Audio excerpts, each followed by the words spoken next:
Jurgen Klopp's last season at Liverpool hasn't quite been the fairy tale that some supporters will have hoped. But today, we look forwards. And to do that, I'm joined by Jon Mackenzie and JJ Bull. And specifically, we're going to look forwards to their new assumed coach, Arne Slot, who'll be arriving in the summer. Will he be any good? Who will stay and who will go? I don't know, but I hope to by the end of today's video. I suppose the first question, JJ, is who is this guy? Arne Slot. Arne Slot. Arne Slot is a 45-year-old Dutch manager of football. He used to be a footballer. He was a midfielder. He was quite slow, apparently. He was in FIFA 13. That makes me feel a little too old. Please continue. Well, I've got even more for you. Here's his CV that he sent to us. His curriculum vitae. That's correct, yes. So as you can see, he's the manager of Feyenoord at the moment, but soon won't be because he's going to go to Liverpool. Before that, he was at AZ or AZ Alkmaar. AZ Alkmaar, yeah. Yeah, and this is what he's done. He's won the Dutch FA Cup last week. He's won a league title. He's been to the Europa Conference final. Okay. Some things he's done. And how does he play, Jon? Well, I've got a really nice play style wheel from the Athletics, Mark Carey, in front of me here. And this just gives us a good sense of what the sorts of things his team are doing are. What Liverpool will be looking at when they're trying to determine if they want Slot is going to be, on this side, attack, shot quality, chance creation. This is a guy who's creating good chances and chances of good quality. And then defensively, you can see very strong here. Interestingly for Liverpool, intensity very high as well. So as we know, Liverpool, out of possession, a very intense team. So already these are signs of a good manager. Then when we start looking at some of the maybe the more stylistic things in terms of what they're trying to do to create these good numbers, the things that stand out to me, possession team, so he's going to be holding possession of the ball to try and generate chances. And what we see here is deep build-up. So what that means is essentially building up around the goalkeeper. So we see a lot of that. But actually, when you see these sorts of metrics, usually you might expect them to be a team who might be patient in attack. But as we can see, the patient attack, that's a useful metric, isn't it, if you're talking about patience in attack? You can see that's a little bit lower. So what this means is that when they get the ball forward, they're taking shots quite quickly. Right. So what we're getting is deep build-up with possession, but then quite direct attacking. Circulate here is an interesting one because this looks at the relationship between progressive passes and then more sideways passing. Yeah. And you can see they're fairly central in this. So they're doing a lot of sideways passing at the beginning to try and move the ball through opposition lines of pressure. Once they get through that pressure, they're then attacking quite quickly. Okay. So this is what we are expecting from Arne Slot. Elite football, but with quite a lot of dynamism to it. So the sorts of things you might expect from Guardiola, the sorts of things you might expect from Klopp as well. Okay, well, I assume some of the things that Jon is showing us here on this wheel are the very same reasons that he would have come up on Liverpool's list. Well, yeah, I think so. The data will have shown up when they're looking for their manager. They'll look to managers that play in a certain style, so this will show up, and that's why he'd be one of the ones they're looking at. But the important thing is that with all these numbers, he wins things. So he's taken teams and made them better. That's one of the things he's done, and he's done it on a real low budget. And he's got a history of making young players better as well.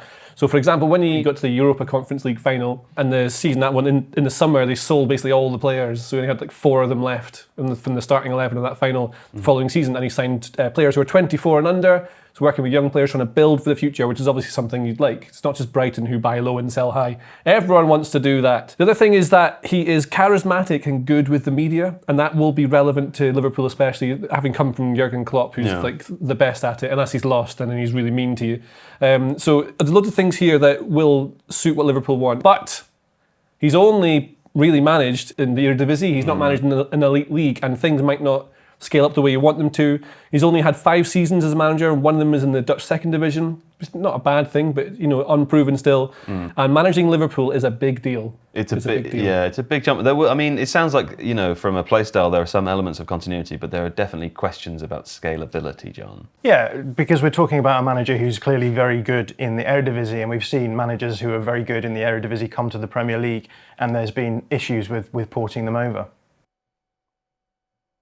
I am talking about Erik ten Hag. Oh. But the question of scalability is, what Liverpool are looking for is not a coach who can perform at the highest level of the Eredivisie. It's looking for a coach who can perform at the highest level of the Premier League. It would be weird if they were looking for a coach who could perform at the highest level of the Eredivisie. So the big question that you have to ask is, what are the various trade-offs that are going to be made by these coaches? And what I mean by that is that if you were a coach in the Eredivisie, you may be able to, for example, throw more players forward in attack, knowing that even though you're more exposed, you might not get punished as much as you might in a different league.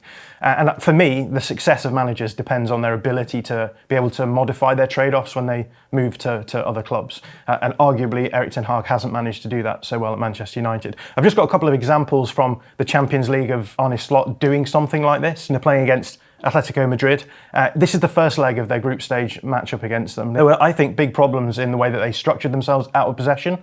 I just want to talk through them. So usually when Feyenoord are playing, they're playing in a 4-2-3-1, so they have two midfielders and then a midfielder ahead.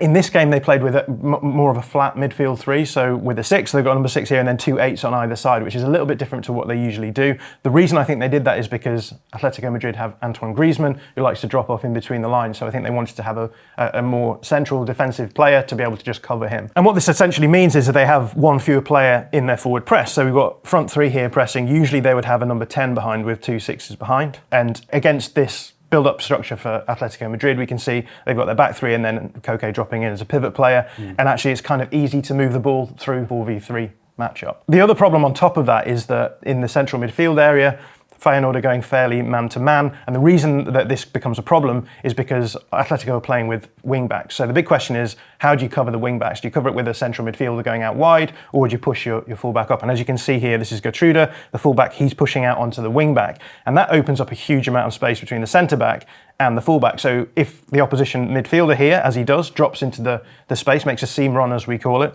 you've got to decide, is the centre-back going to come across and cover? Now you've got a massive amount of space between your two centre-backs, you're not doubling up on their striker. So what they've decided to do is drop the 8, so this is Matsuvifa dropping into the back line and covering that player. Now the issue here is that you've now opened up a huge amount of space because the other two midfielders are roughly marking quite close to their men, and so you've got two problems here. One is that it's quite easy to build up through this build-up unit, through the 3 pressing players. So if this ball is bounced in onto this player's front foot and he can roll it, he comes into this space and can move the ball forward. And the other problem is that there is a huge amount of space that has to be covered between the centre-back and the full-back, and actually the first goal in this game came from Vifa having to cover a huge amount of space. When the ball was played in, he couldn't manage to smother it. I feel like I can see Sandra Bullock in a tin can in the film Gravity. Yes, on me account too. of how much space there is. That's exactly what I thought when I saw this screenshot, Joe. Yes. So this presents problems because you're saying, well, you know, at the highest level, not necessarily being able to solve issues. This continued through the whole game, so it's something that I thought was an issue from the first minute, but they didn't do anything to change that. Presumably because they didn't want to. Yeah, I guess so, or they didn't want to do it on the fly, which raises questions, if he's going to make these kind of problems in the Premier League, what's it going to look like? However, when we come to the next fixture, so this is the second fixture in the group stages against Atletico Madrid, they changed things up. So they switched from going from that 6 with 2 8s in front to 2 6s and a 10 in front. So this is Calvin Stengs. And what's happening now is you've got your front 3, but also now your 10 covering. So you've got 4 players forward in the press, and it makes it much easier because you can then cover the pivot player, so it's much harder for the opposition to get through that early press. They still did some of the other things deeper in the field, but because they're not quite so open, you're not able to be punished from them as much. So I think this gives some indication that there's an awareness that you have to change your trade-offs when you're playing against higher opponents. And so there's good indications there as well. I think that Slot is going to be able to make those kind of trade-offs if he moves to the Premier League. Okay, I mean, it's interesting with the 2 examples of games from the Champions League we've used here are both against Atletico Madrid. Producer for this show, Chris Hamill, who's too afraid to say this on camera, told us beforehand, he used a word to describe their play, Feyenoord's play against Celtic, a word I shan't repeat here, but he is a coward because he wouldn't come on camera and say it himself. Okay, well, let's talk about what Arne Slot might be inheriting then at Liverpool in the form of pros and cons, JJ Bull. Hit me with a pro. A pro is that Liverpool are good and have very talented players. Yeah. This is the squad. There's some others I've not put in here, but this is like the squad. Really good out of possession structure, this, by the way. Quite hard to get through. I actually think there's gaps. There's gaps somewhere. There's quite a central gap here. Yeah. Yes, but I don't mind it. So this is what we've got. Loads of great players here. Probably the best centre-back in the league, the best goalkeeper in the league, arguably. And I'll make the argument, you've got the best left-back in the world. Maybe that's a little bit too much, but he does play for Scotland, yeah. Why not go for it? That's exactly why I did it. Alexander-Arnold is very, very good also. We have great individual players here, so that is a massive pro. And this team we know is capable of challenging for every single competition, really. And the points total you need to win the Premier League now, we worked out, is about, well, an average of about 86 points or something like that, and they can get to there. They can do it. I think that's a really key point. John, what's a pro? Yeah, JJ just mentioned him, but Alexander-Arnold, we talked about how Arne Slot likes to have his teams attack directly with progressive passing.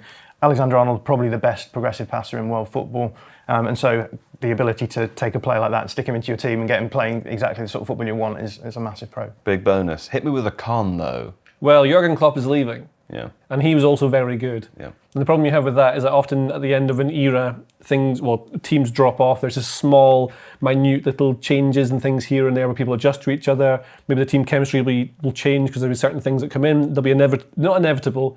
What's the opposite of inevitable? Evitable. There'll be a possibly evitable decline. Yeah. And also I think opponents, like other teams, might sense a tiny bit of weakness and they can go for it like a jungle cat. Yeah. Fair enough. No, I think so. I mean, I'm curious to see, because I feel like there's so much that goes into that end of the era thing that's hard to It's analyse. not statistical, is it? It's more Yeah. just an opinion. But you've seen it so many times. Like the obvious ones are Arsenal and Man United when they dropped off. Just a small change. The thing they have, the benefit they have, sort of a pro as well, is that because Slot is similar in style to Klopp, there is that consistency. And because Liverpool are so data driven, it makes sense that this would come in and have given some continuity to avoid going from one style to another, which is where you would definitely get problems. Yeah, okay. John, what's your con? Well, my con is actually following on from my pro, because when you have Alexander-Arnold in possession, you have a lot of good things. Out of possession, he does pose some problems. So if you're going to build a team around him, the big question then is, how do I cover his downsides out of possession?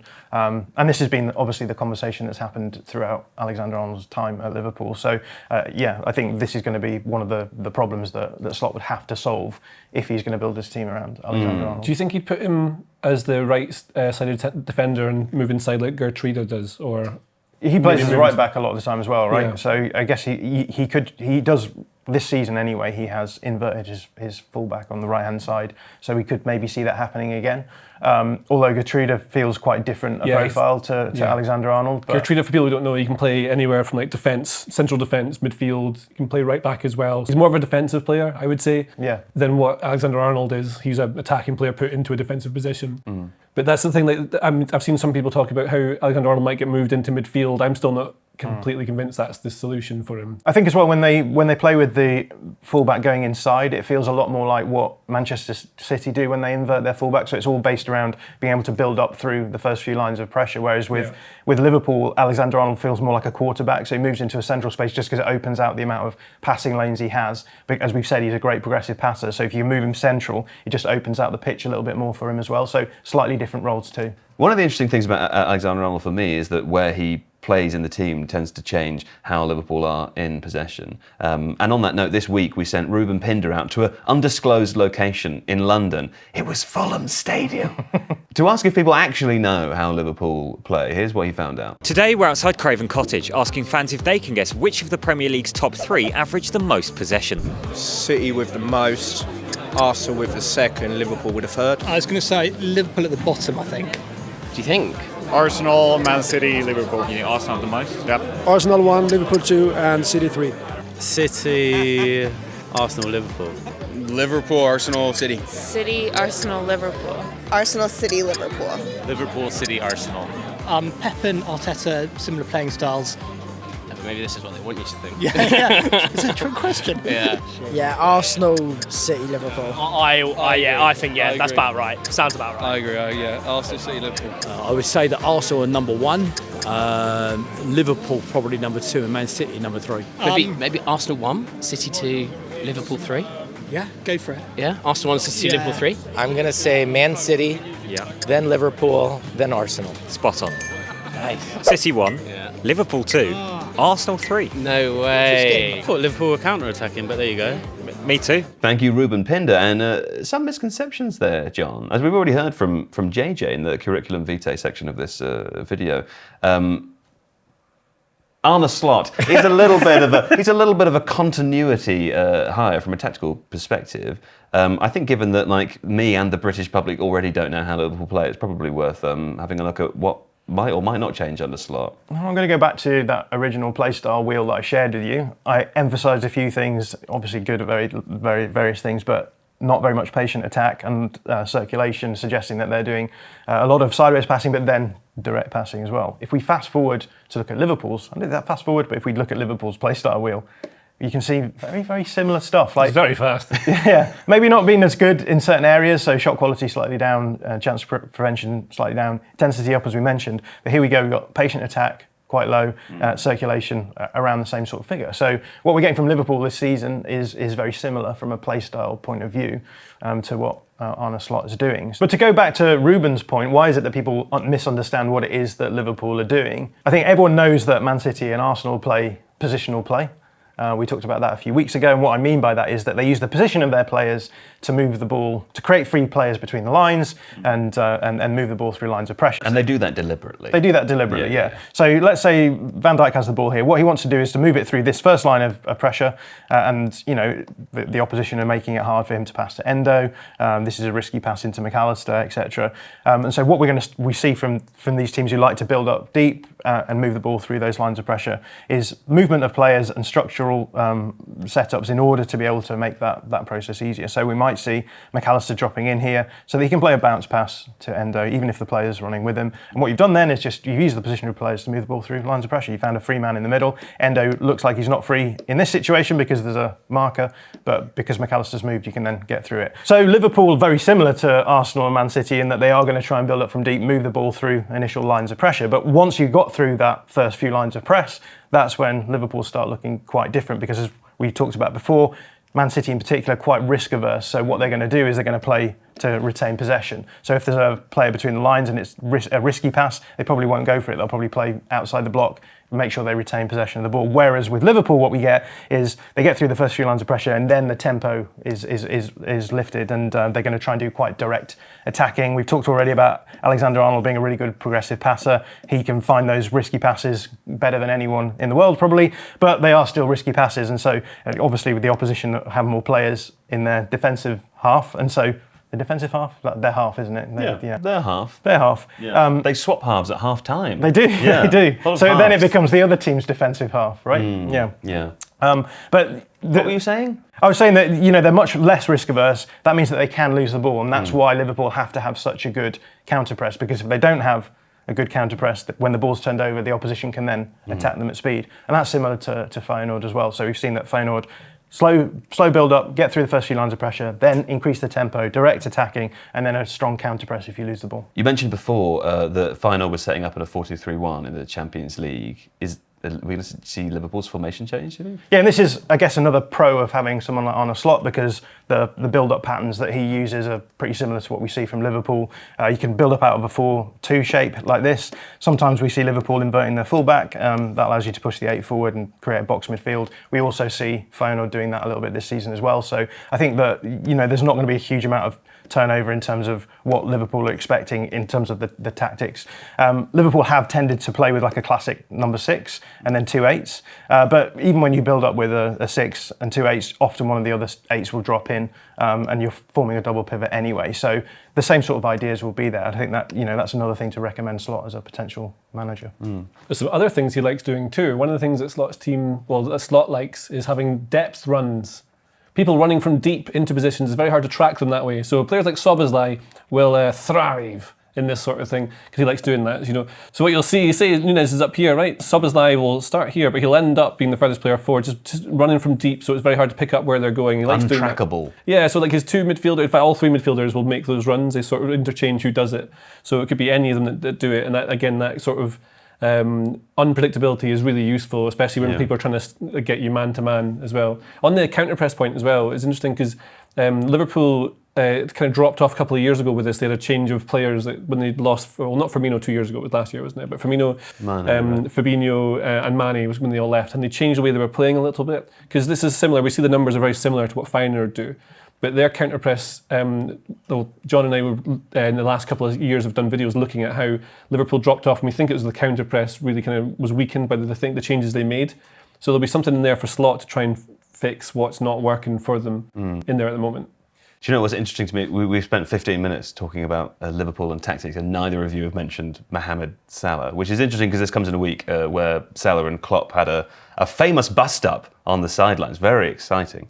Alex Barker, though, thankfully, has responded to the notion that Salah might be, washed? Is that what the children are saying? Washed? Washed, yeah. Washed. Is he washed, Alex? Mohamed Salah is set to finish this Premier League campaign with his worst goal return in 7 years, which has led some fans to ask, is he still an elite player? Well, there certainly has been a decline in his goal scoring, and he's currently experiencing his worst form at Liverpool when looking at the underlying numbers. As shown here, during his early career at Anfield, Salah was scoring more goals than his expected goals suggested, indicated by the blue area. Over the last 3 seasons though, Salah has underperformed his expected goals on a more frequent basis. A trend which suggests quite a worrying conclusion for Liverpool fans. Salah's finishing is getting worse. And while that judgment may be a little premature, and Jurgen Klopp himself has said he's not concerned over Salah's missed chances this season, there is one aspect of his profile that seems to have weakened over time: his shot power. If you pictured the trademark Salah goal, you'll likely imagine something akin to his 2018 Puskas winner against Everton, where he cuts in from the right,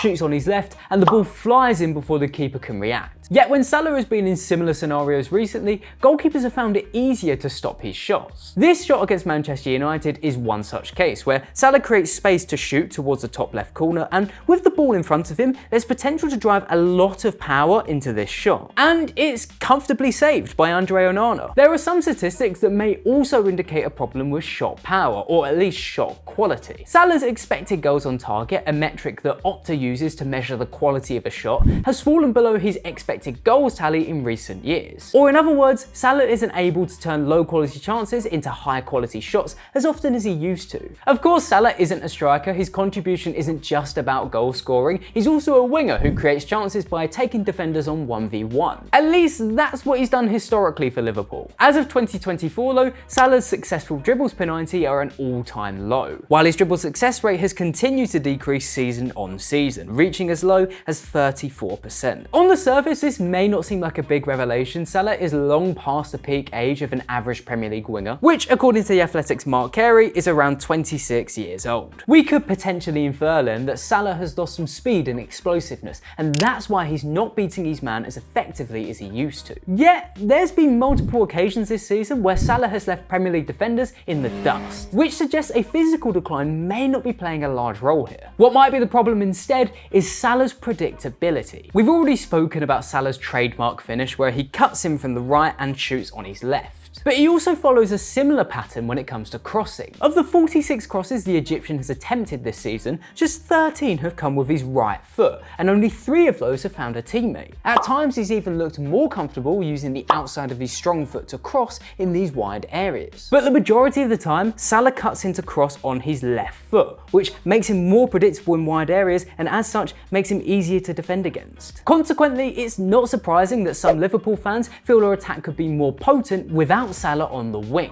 This doesn't mean that Salah needs to be moved on though, as while we focused a lot on what Salah's been getting worse at, it's time to bring attention to what he's been doing better. Salah is top of the Premier League for expected assisted goals per 90, with that figure an all-time personal best across his Liverpool career. His live passes leading to a shot per 90 figure is also at an all-time high, and many of these clever passes have come from more central areas. A good example of this was seen during AFCON, where Salah received the ball a little deeper before making a first-time pass that put his teammate in 1v1. Here's another situation in front of me where Salah is leading a Liverpool counter-attack and Darwin Núñez is making a run through on goal. Salah waits the pass perfectly, and if Núñez avoids hitting the crossbar, is another assist to his tally. So while Salah may have declined as a footballer in some areas, and he may even be past his best years, he clearly still has a lot to offer at the highest level. And maybe some tweaks to his role or even a shift in position could help cover for these faults while getting more out of his evolving skill set.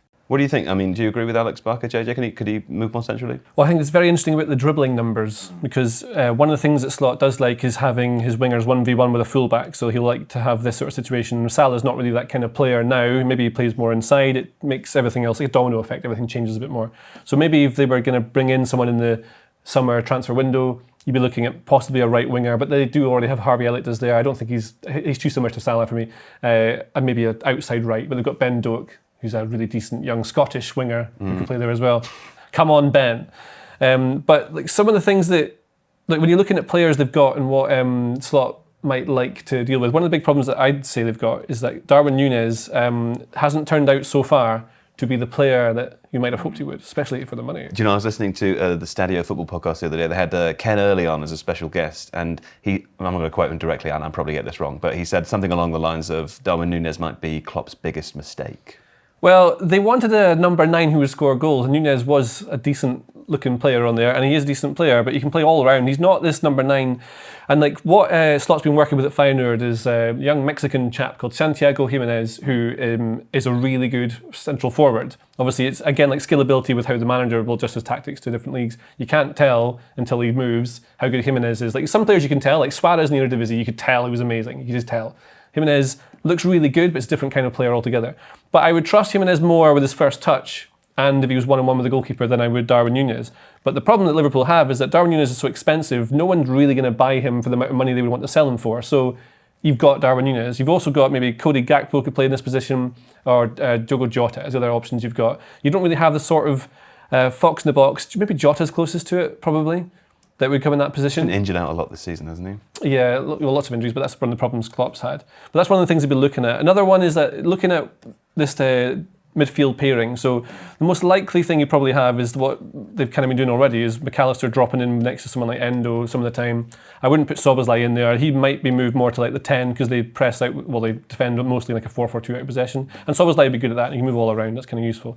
But they might look at taking in a defensive midfielder possibly. I mean, continuing this then, expectations, what do you think for next season? I mean, my instinct is that lots of supporters are still going to think that Liverpool should be competing for the league. And you've said that the team of players they have here are capable of doing that, but is that really feasible? They're capable of doing that if Man City and Arsenal are both not good. Yeah.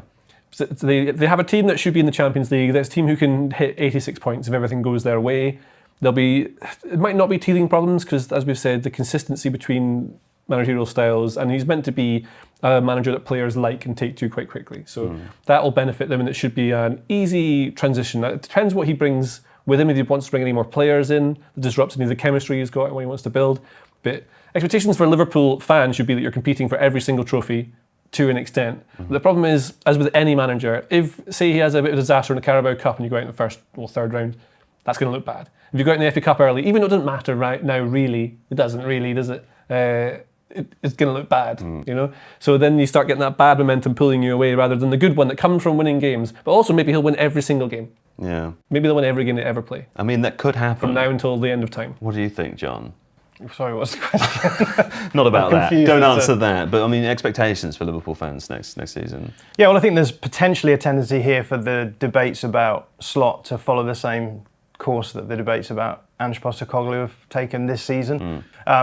We all know that with Postecoglou, he's sort of divided the fan base because on the one hand, he's made things better than they were. But on the other hand, there's a group of fans who think that he's not improved things to the level that they expect. And the debate has become quite tedious. But I could see the same sort of thing happening with Slot. He could come in, play competent football, his team could have a tactical identity. And the big question could then be, is this enough for this manager to actually challenge right at the top, right? If you've just had Jurgen Klopp, who came in, took a relatively mid-table side that he picked up and eventually, you know, they were the challengers against Man City. Then the expectation should be, well, we brought in another manager, we've used data to find this manager, he's very similar to our previous manager, so therefore logic dictates that he should be challenging for the league, right? Logic, the enemy of football. Indeed. So yeah, I think that's going to be the big question is whether or not even has Slot been successful, but has he been successful in the eyes of people who watch the game and assume that you know success isn't constituted by we got top four just about. It's going to have to be at some point there has to be an upward trajectory to right at the top of the Premier League. Yeah. I genuinely think how he is with press conferences and journalists generally where he talks will buy him a bit of time if things don't go exactly to plan, because he is quite good on camera. He's fun to watch. He's an entertainer. He's just smart, and he doesn't do the cliche answers to everything that he gets asked, which I think marks you out as someone who actually thinks not outside of the box, because that is a cliche, ironically. But it's just different to, like, Jurgen Klopp would say things that you wouldn't expect of a football manager, and you go, oh, he talks well, doesn't he? You know, like a person, not a robot who's read all the script lines. And I think that does give you something else. Well, there we go. If you like this video, please consider subscribing to the channel. The Athletic is home to some of the world's best sports journalists, including David Ornstein, Amy Lawrence and Rafa Honigstein. With the latest transfer news and insight on every Premier League story that matters, theathletic.com puts you inside football, and you can try it free now for 30 days. See the link in the description.